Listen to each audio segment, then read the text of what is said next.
Well, it looks like the continued success of Fortnite has finally given Bluehole a much-needed kick up the bumhole, because in the last few weeks, the updates to PUBG have been coming in thick and fast. The biggest update so far is, of course, the addition of a brand new tropical island-themed map that's currently going by the codename Savage. So far, Savage is only available on the game's closed experimental server, with eager combatants only able to take part if they're lucky enough to have schnaffled a special download key for the client. If you're one of the unlucky ones who's missed out, fear ye not, because I've spent the last 5 hours or so wandering around Savage, delivering loot to all the angry people who've just shot my face off. So, without further ado, here's 9 things I learnt about PUBG's Codename Savage map when I wasn't being brutally owned by every other player on the map. First up, Savage is much smaller than PUBG's other maps, and at only 4x4 kilometers square, that makes it just a quarter of the size of Erangel and Miramar.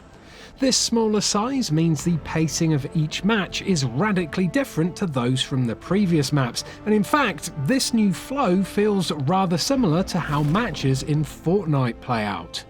Just like in Epic's Battle Royale game, due to the small size of the map, the first few minutes on Savage are especially deadly, with numbers often dropping way below the halfway mark before the second circle even gets started. The lack of players in the later stages of Fortnite often means that the games start to stagnate a bit, so to combat that problem in Savage, Bluehole has increased the speed in which each new zone begins. In the last few stages of each match, the time between circles has been reduced to only 45 seconds. That means you're going to need to think on your feet a whole lot more than you do in the larger maps. For instance, it's now a lot harder to camp in one place for more than one push of the circle, or to find time to apply yourself full of boosts after taking a battering. And because of this, I often found myself getting caught outside of the safe zone.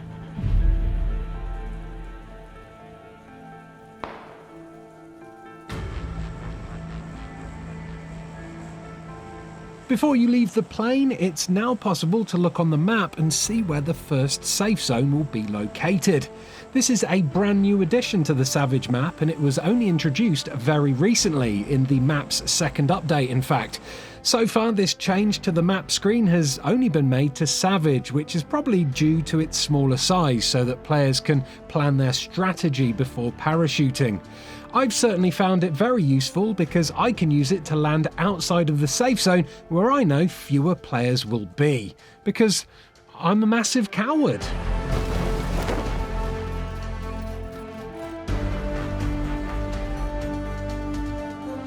On the subject of the circle, it's also worth pointing out that, due to the smaller size of the map, it's now completely possible to outrun the danger zone on foot.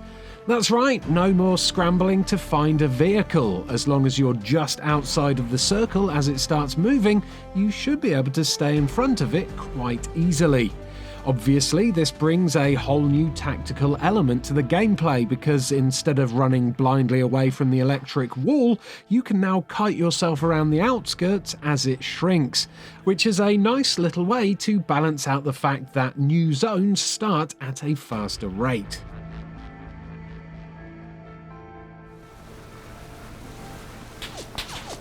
Just a quick point this one, but on Savage, boats are finally useful, thanks to the way the map is split into thirds by the water. Savage's smaller size means it's entirely possible to hop onto a boat on one end of the map and drive all the way to the other without taking too much damage outside of the safe zones. If you're feeling particularly adventurous, you could even ride a jet ski down the river that cuts through the middle of the map. Zooming through Rivertown on a jet ski is loads of fun, and if you can avoid all the bullets, you'll get to do a couple of sweet jumps where small sections of land cut across the water. Oh, that was actually a bit lame, wasn't it? Never mind.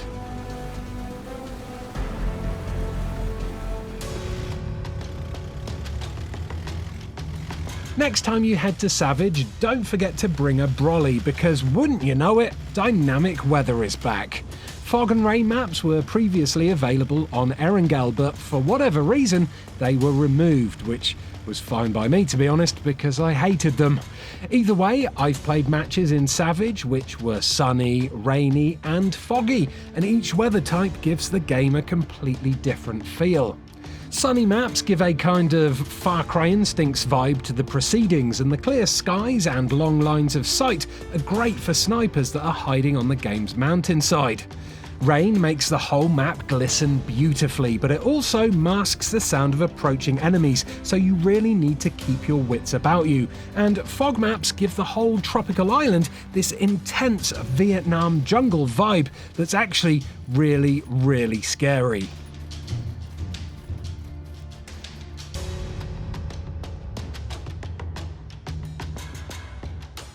If you haven't noticed from all of this gameplay already, a lot of the buildings on Savage are currently still half finished, with many of the bigger locations completely devoid of textures. The busiest areas on the map, the abandoned resort and the training centre, are the locations that need the most amount of work at the moment, with only vague shapes covered in beta textures making up most of the scenery. Obviously, this is all a work in progress, and considering the level of detail in some of the areas of Miramar, we can expect these places to look pretty impressive once they're finally finished. You'll also notice that at the moment, none of the buildings, bunkers or shacks in the game have any kind of furniture in them. This is perfect for me because there's nothing lying around to get in the way of my intense schnaffle frenzies, but it does leave things looking rather basic at the moment, and a touch of personality is sorely needed.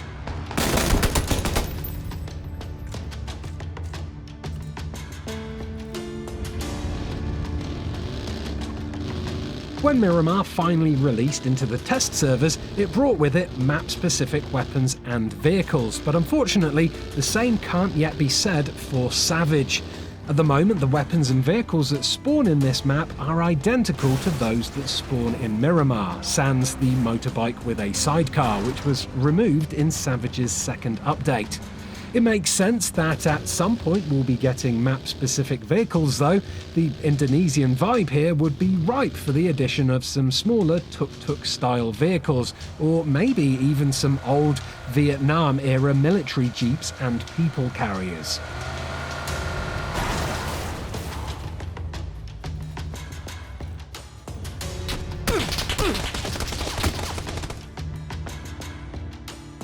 Looks like we've finally come full circle, because PUBG is now ripping off Fortnite with the introduction of a Spectator Cam that allows you to watch your killer after they've unceremoniously bumped you off.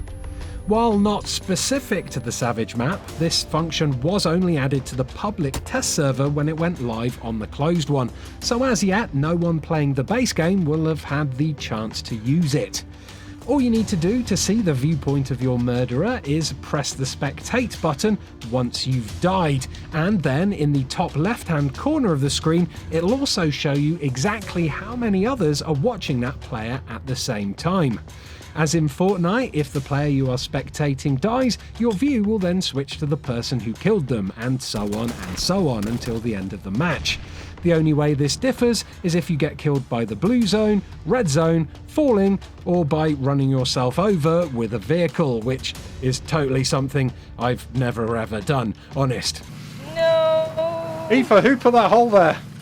I don't know! Oh Shit! God. Shit! Oh my God. Anyway, if you do die in any of those ways, the Spectator Cam will default to whatever player was closest to you at the time you met your demise, so you'll still have something to watch, even if you did manage to burn yourself alive with a poorly thrown Molotov. Whoops.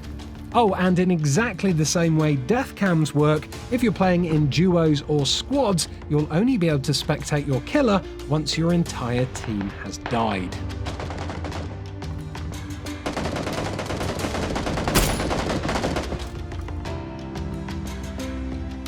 Finally, it's no secret that PUBG was inspired by films like The Hunger Games, so it makes sense that the team would include at least one reference to the movies in the new map.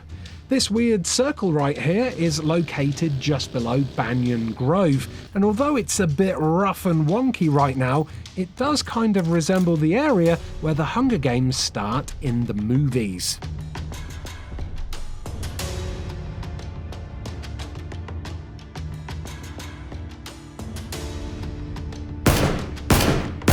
So, what do you think? Was that an Easter egg inspired by the movies? Have you found out some other interesting facts about Savage that I've missed out of this video?